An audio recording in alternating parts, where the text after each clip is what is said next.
প্রিয় বাংলাদেশবাসী, আসসালামু আলাইকুম রহমতুল্লাহ। 1971 সালে বাংলাদেশ স্বাধীন হয়েছিল 1952 সালের ভাষা আন্দোলনকে কেন্দ্র করে। আর 2024 সালে বাংলাদেশ স্বাধীন হলো কোটাকে কেন্দ্র করে। আমরা বাংলাদেশবাসী দীর্ঘদিন যাবৎ অন্যায় অত্যাচার অবিচারের মধ্য দিয়ে দিন পার করেছি। আজ আমরা স্বাধীন হয়েছি।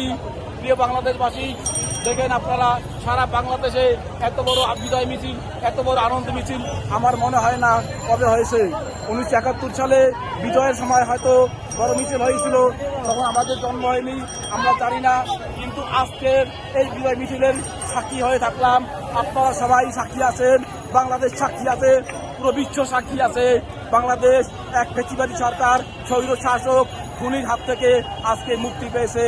খুনি হাসিনা, স্বৈরাচার হাসিনা আজকে বাংলাদেশ থেকে গোপনে পালিয়ে দাদার দেশ ভারতে চলে গিয়েছে।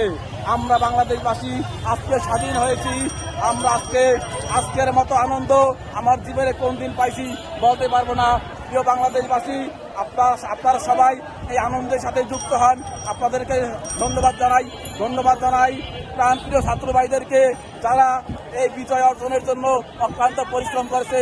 আরও ধন্যবাদ জানাই, কৃতজ্ঞতা জানাই এবং দোয়া করি সেই সমস্ত শহীদ ভাই বোনদের জন্য যারা এই যুদ্ধ জয়ের জন্য জীবন দিয়েছে, শহীদ হয়েছে। সকলের জন্য দোয়া করতেছি, সকলের জন্য জান্নাতবাসী হয় এবং এই বিজয় যেন আমাদের অটুট থাকে।